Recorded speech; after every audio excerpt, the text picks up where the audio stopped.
Okay, welcome back to the channel. We're in the Ford Trimotor, which is available for free from the Flight Sim Marketplace till the end of this month, so June 30th.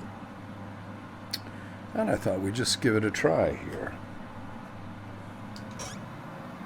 And away we go. I'm trying this airplane for the first time, and I have my new glass lenses. Very nice.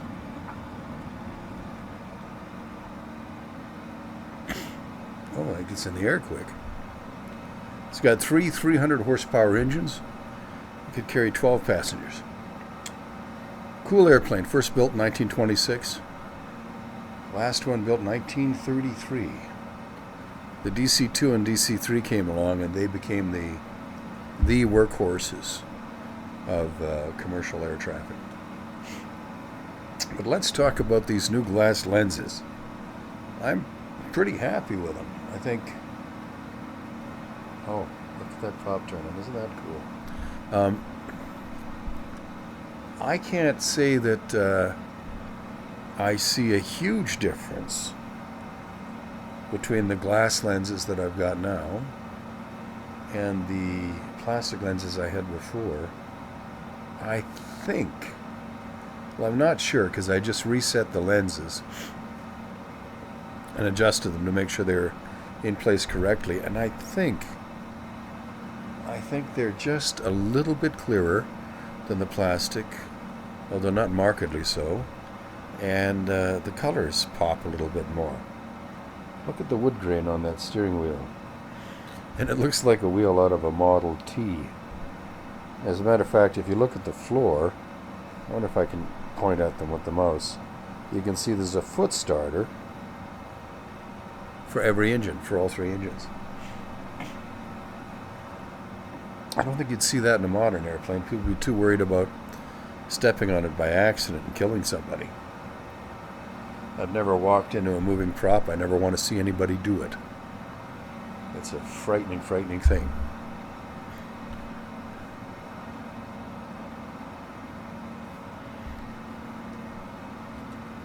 This thing is pretty cool. I love in Microsoft Flight Sim I can move the mouse around and look at things. I don't know if this does anything because I can't get the... Anyway, we've got switches here, cabin lighting. Basically, we've got fuel and mix for three engines. It doesn't look like there's prop controls. So these aren't constant speed propellers, I guess. They're just pitched at a certain rate, and that's what you get. But I haven't checked all the controls yet, so... And then these are the magnetos. 2 magnetos per engine. Master ignition. Oh, that would be a rudder pedal. Yep. Oh. Gotta use a little bit of rudder with the stick. With the yoke to keep it in a nice bank. Sure looks pretty though, isn't it? And it climbs really well. Airplane made in 1926. And it climbs like you wouldn't believe.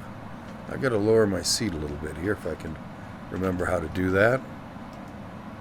There we are. That looks a little more realistic for me. They even have some scratches and marks in the side window here.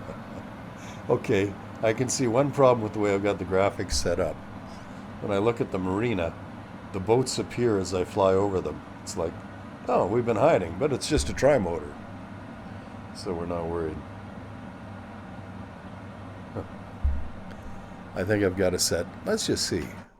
I think I've got to go to general options and set detail up somehow. Fidelity rendering is on, that looks good. Terrain level of detail is certainly set high enough. Off-screen terrain pre-caching. Let's set that to ultra and see what it does. I don't think I'm going to have to restart the game to do that. Oh yeah, now all the boats are there. And didn't do anything to my frame rate I'm still getting 29, 30 frames per second, according to OpenXR. But there are settings I can change within Flight Sim to get that a little bit higher, and in OpenXR too. I just don't want to because it looks so pretty.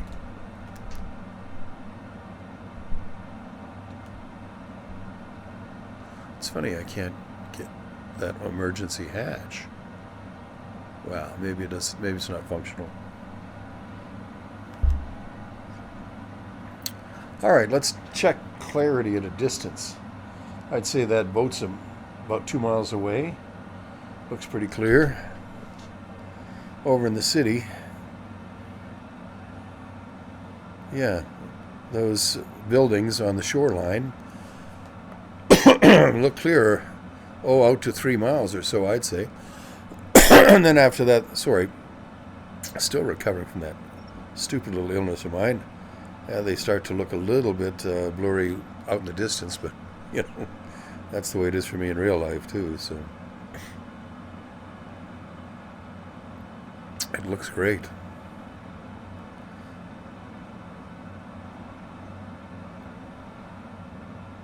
I like the detail.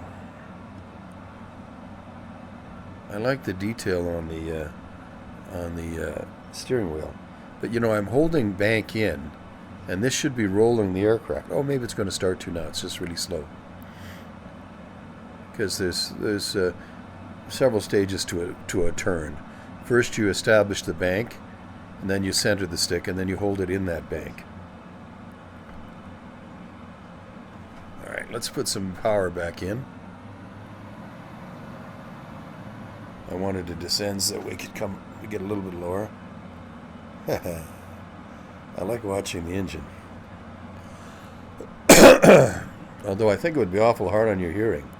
A friend of mine flew a Beech 18, and that's a twin, and the engines were right by his ear, and his left ear went deaf on him after a few years of doing that. But the headphones that we use today are much better. When I say we, I mean people in general, because, of course, I was never a commercial pilot. Just a little recreational kind of pilot guy. And never at that level of skill anyway. But this is certainly... I have to say that this has kind of exceeded my expectations. I gotta see if I can find some... I haven't mapped external views, so...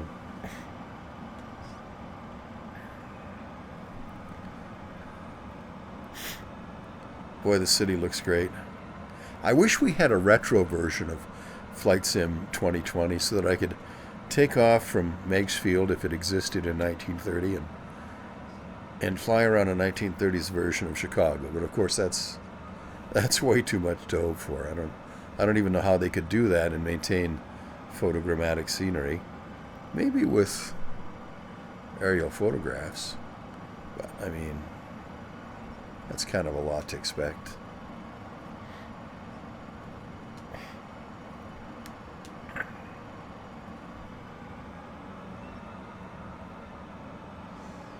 Flying over the freeway. This airplane cruises a little bit faster than my Piper Tri-Pacer did. Did it cruise at 130, this thing, or was that its top speed for the Trimotor? I don't know, but in 1926, if you're cooking along at 100 miles an hour at 5,000 or 10,000 feet in the air, you'd probably feel like you were pretty high tech.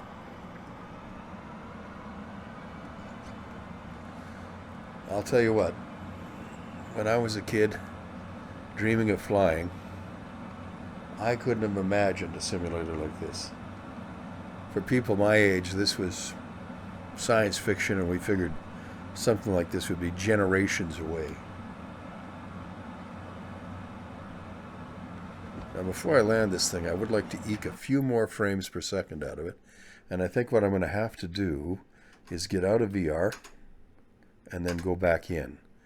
And that will hopefully change the settings that I had in OpenXR. I reduced the resolution in OpenXR, and sometimes I believe you have to restart VR to get it to work. Yeah, now I've got 40 frames per second. And I don't really notice a huge change in quality because we've still got 3000 by 3500 or something per eye, which is pretty amazing. I mean, when you think about it, and the 35 pixels per degree, well, gosh, it's no wonder that this looks so good. This and the arrow are kind of the watermark, the acid test, if you will, for flight sims today. I'm waiting for the 12K to come along with resolution that will be close to this, but a much wider field of view. That's the only thing I miss about my 8KX. I love the fact that the altimeter says height. That's cool. It's got a ball and a needle. I keep the ball in the center as I'm turning.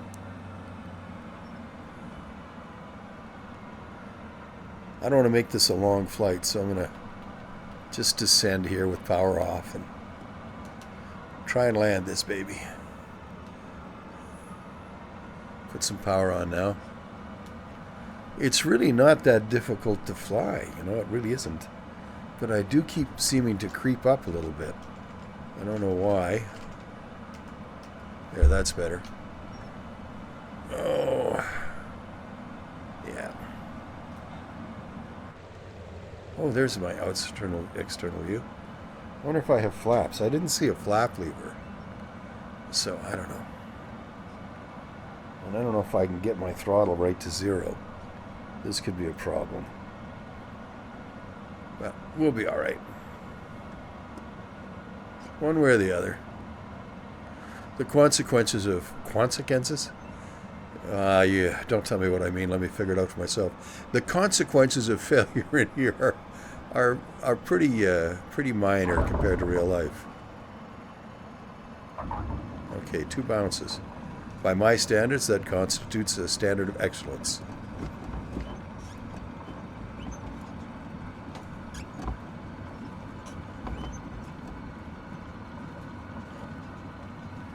I'm going to have to turn the mix down because I can't.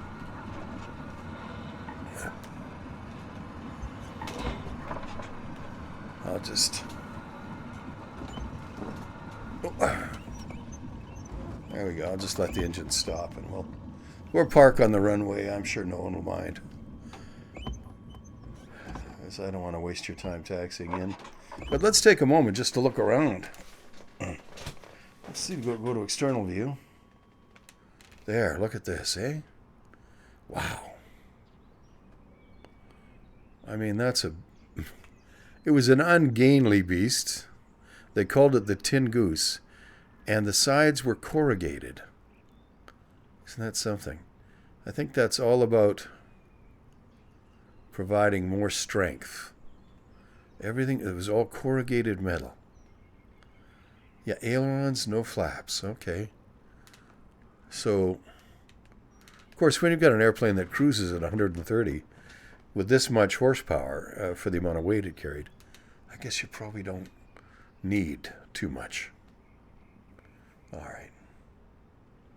Let's just look around. Yeah. It's a nice airplane. It's kind of funny looking, but oh my gosh. You gotta love it. You just gotta love it. I wonder if I can zoom in a little bit here. Maybe not. I was hoping I could. I wonder if I can zoom in using the mouse. No? Okay. What about... Yeah, I've got all that stuff mapped, but I wonder if there's actually passengers in there. That would be something. Okay, listen, thanks for joining me on my inaugural Tin Goose flight with my new glass lenses. And what's my verdict? Yeah, I think they're a little bit better than the plastic, but not much. I think and that's not a knock on the glass lenses. I think just that my plastic lenses were much better than perhaps normal. I was quite happy with them. I don't think they were crappy at all. But the colors are definitely a little bit brighter, and I think distance clarity might be a little bit better too. But that might be because I had resolution set quite high in the beginning. I mean, when I set the resolution down to get more frames per second, I lost a little bit of that clarity in the distance. You can probably see that. But it still looks pretty good. And for flight at 2,000 or 3,000 feet, you're not really going to notice. So it's nice to know that if you want to play Flight Sim 2020 and fly in places like Chicago and New York or Paris and London, you don't have to have a supercomputer to do it. My computer is a pretty good computer. It's got a 3090 and an i9 9900 processor. But there are people playing the game with an i7 processor and a 3080. And they have to put the settings down, but it still looks, like Fernando would say in his Hideaway, you look marvelous. And all of you do look marvelous, I'm sure. And thank you so much for coming by once again. I hope you'll come back. I do enjoy making these videos for you. So have a great day. See you soon.